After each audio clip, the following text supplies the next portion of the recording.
This video is made possible by the following sponsors. Make sure to check out their products as well as the rest of my gear in the description below. Hey guys, Sim Racing VR Boy here, and welcome back to another video. Seeing as Porsche totally copied my other idea and are going to take the 919 to the Nordschleife, I thought let's try and stay ahead of the curve and instead take the 919 Tribute to the Isle of Man TT circuit. Now, unlike the fact this car is going to go to the Nordschleife, it will never, and I mean never, lap this circuit in real life, and that's for a couple of reasons. First of all, this circuit only really exists once a year, where the whole of the Isle of Man is shut down in preparation for the TT, the Tourist Trophy, which, as you guys know, is held on motorbikes and not with cars. Secondly, of course, this is a racing car that is designed for racing circuits and not for public roads. I am pretty confident if you sent this car around this circuit in real life, it would probably break. The road would break it before it got anywhere near completing a lap. But luckily for us, this is sim and not in real life, as you 200 IQ commenters often tell me. So we can go around the circuit without fear of reliability issues or the small, the very minor, fear of death. I'm really interested to see how this will compare to the Formula 1 car, but guys, let's go see how fast the Porsche 919 EVO will lap the Isle of Man TT circuit.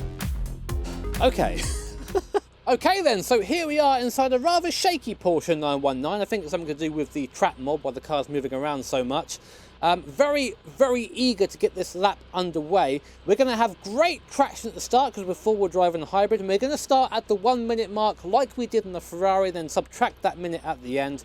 Just because of the way this track's set up, it sucks to an entire outlap. So, revs up, first gear, and go, and hybrid takes over instantly. 160 k's in a blink of an eye. It's 100 miles per hour up through the gears. 6th gear, 300 kilometers an hour up into 7th gear, 200 miles per hour, 360 kilometers an hour. The acceleration is it just doesn't stop on the hybrid, but we're off the hybrid now, so the speed's starting to come back down and already preparing ourselves for quarter bridge. We're going to brake nice and early, right in there, almost to the apex, a little bit wide. And then back on the power. That hybrid is just insane. 1,100 horsepower there on the hybrid, or thereabouts. Or was it 1,200? It's in that range. It's above 1,000 horsepower. It's a lot. That's all you need to know. And out of here. Now, the big part of this lap, as you can probably guess already, is going to be hybrid management. That blue bar on your left is the hybrid. It regenerates under throttle when it's not being used, and mostly under braking. So, I have to make sure I have enough to use on the big straights. So through here, for example, I'm not using it because there's no point. But off here, big straight coming up, we're going to boost right until we get over this crest at the top and then it off again. So again, building speed, 350 k's, there it is. 360 coming up, 7th gear, right at the top of 7th gear. We might hit 370 before the rise, and we do, and then back down again. I'm now off the hybrid. Watch the speed just peel off. That's because we no longer have the power needed to push all this air out of the way. It's now slowing us down. The ICE only behind us, so we've got about 650, 700 horsepower right now. And now we just focus on getting through this section. Now, every now and then you'll see the speed rise again. That's because I'm just touching the hybrid just to sort of top up our top speed, so to speak. The real speed of this car comes in acceleration and in cornering ability. So by this time, I imagine we're already quite far ahead of the F1 car. But we're not going to be focusing on that too much. More on the driving, because as you can imagine, driving this car around here, a car with a lot of downforce and a lot of power, requires a bit of concentration. He says as he yaps away, don't hit the curb. And the thing is, anytime you lose speed, you can get back on that hybrid button and just gain it back almost instantly.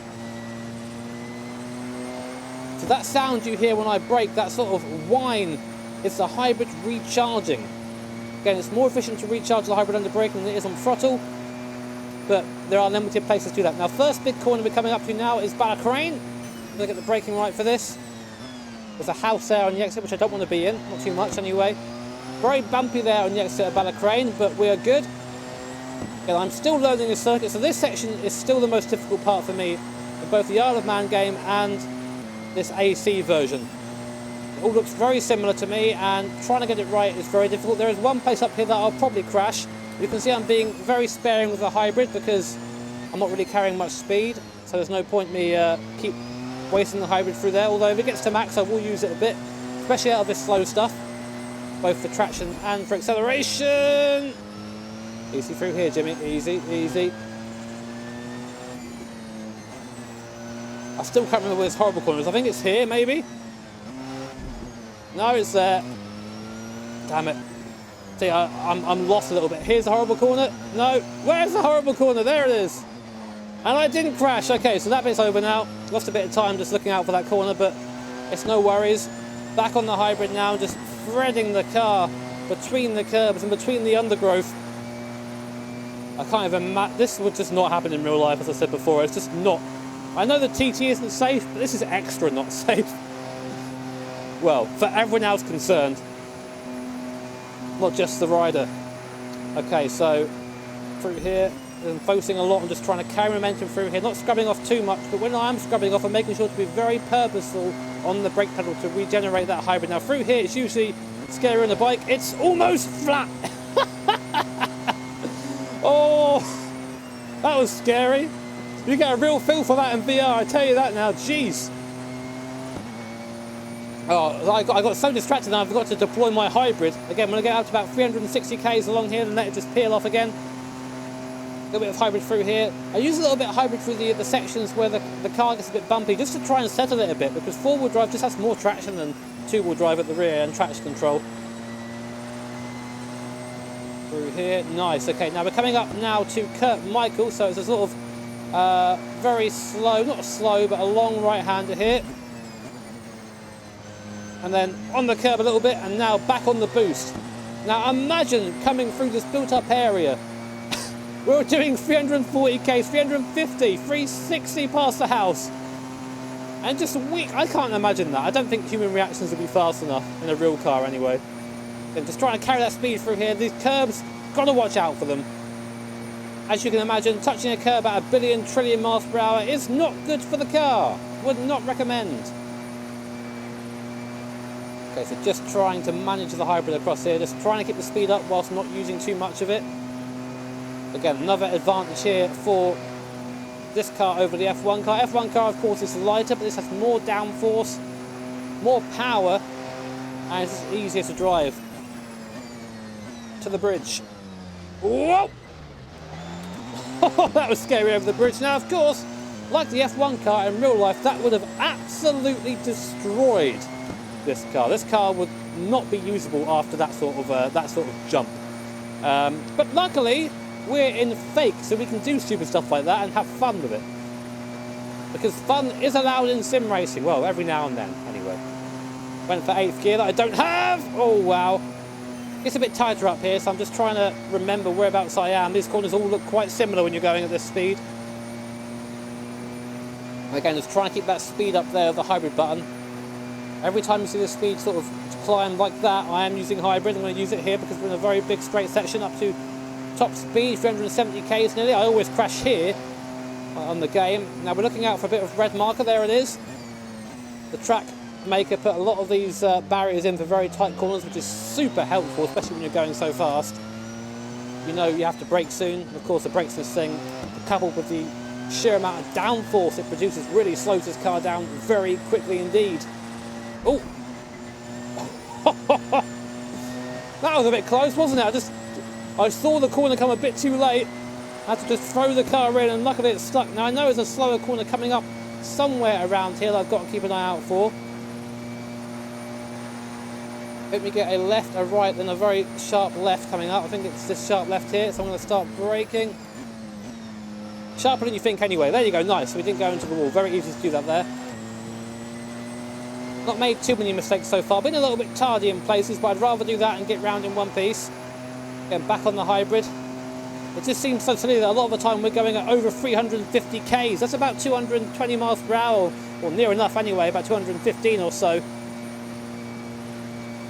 Just between these walls and between these trees. Another big braking zone coming up, Parliament Square. Here it is just now. You can't really see this one, so you have to just brake early and trust it's coming. Unlike my ex-wife. Good. And now we take a fast right using the downforce up to the hairpin. I forget the name of this hairpin. I want to say maybe Ramsey's hairpin? Russell? Oh God, into the wall, don't worry about it. Got to brake very early here. The run down to this hairpin in AC is a lot shorter than it is in the TT game. You see some of my practice skid marks there. both from rubber and from poo, where I nearly crashed in that corner in VR at high speed. Talking of crashing, don't make any mistakes up here. Very easy to go into the wall up here because the track is off camber a little bit and very bumpy through there, and the car doesn't really stick very well. Coming up now to the gooseneck, just through this section you can see in front of us, just snakes around to try and carry the speed. Now slow it right down, nice and careful through here. There's nothing to gain by pushing through this section. The car wants to spin, but you see there, it does spin from previous attempts. And now up to the mountain section, I can start unleashing that hybrid once again, off for a second because it gets a bit twisty at first, and you'll see it open up, just like my ex-wife. That's 2 this video, I need to stop that. Okay, good.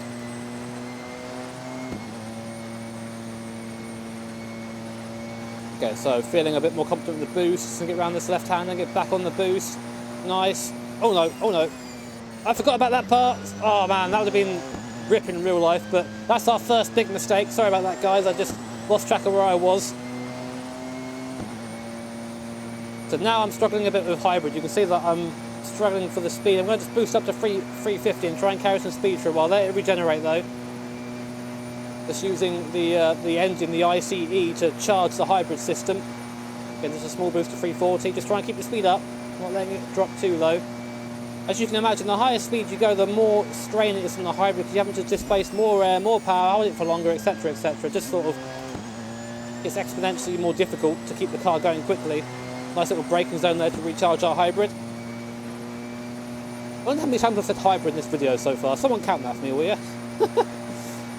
This house is a nice braking marker. That's when we've got to slow down. Now we've got the bungalow coming up soon. That's another sort of indicator we have to slow down.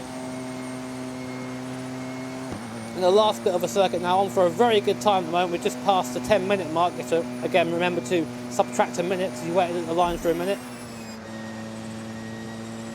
Come on, go. Back on the hybrid. I need to not be getting the hybrid. There's the bungalow, so I'm going to start braking.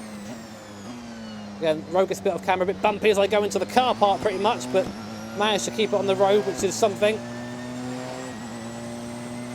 Again, boosting very heavily, up to about 330 through here, because there are some braking points that I have to take. Try and keep the car there inside as much as possible, just to give myself room in case things go wrong. Again, this is a mountain section. I'm still not very clued up on this section, so I'll be a bit careful through here. The houses act as good braking markers up here, though.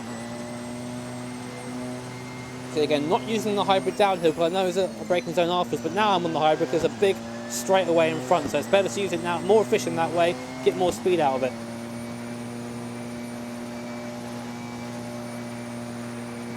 Okay, goody. Goody braking. Oh wow, the car has so much grip, but it also feels like you could just end up crashing very heavily at any moment. A bit like that into the grass. Hybrid saves us. We are now the WRC Porsche 919 EVO. Now just hurtling towards the pub. Can you imagine watching this car coming towards you at 360 kilometers an hour? Wow. Again, nice and wide on the exit. And just let the hybrid run away. 140k's again, getting off now because I'm running dangerously low on the hybrid right now, so I need to start recharging a little bit.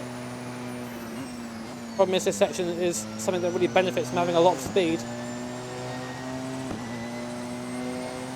Again, back up to speed again, 340. I'll come off it now, not use any more until we get to the next braking zone. So let the car slow down naturally up here, because it needs to. It gets a bit tighter up here, so better to slow down a little bit. Like I said, nearly went into that wall there. I've got to be careful of this part of the course, because this part of the course can throw you into oblivion, and your lap is void. Luckily we avoided that.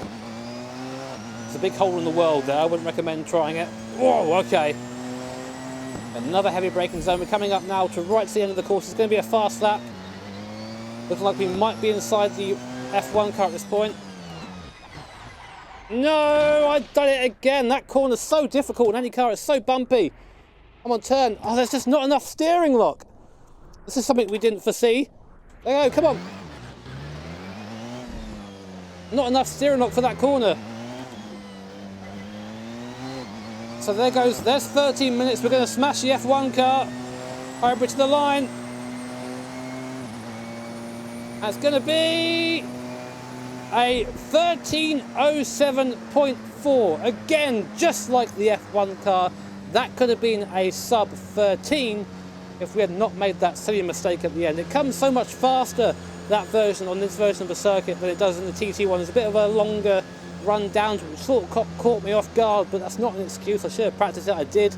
Even in practice I messed it up, but it's just not enough steering not to get round, so I ended up having a very clumsy end to the lap there. But still, pretty much a minute faster than the Formula 1 car. There's only one car I know in sim racing that could go any faster than this, but I'm not sure if I want to do that just yet. Well, let me know in the comments if you want to see it. But guys, thank you so much for watching. I hope you enjoyed this. If you did enjoy it, make sure to hit that like button and subscribe as well to be notified of future videos. And make sure to give that bell a good old punch. Punch my bell, I enjoy it thoroughly. It basically notifies you when I actually go live or when I put up a new video, because YouTube sometimes doesn't put my videos in your sub box, and that's sad. So try not to be sad. But guys, thank you very much for watching. Take care, have an awesome day. I'll see you all next time.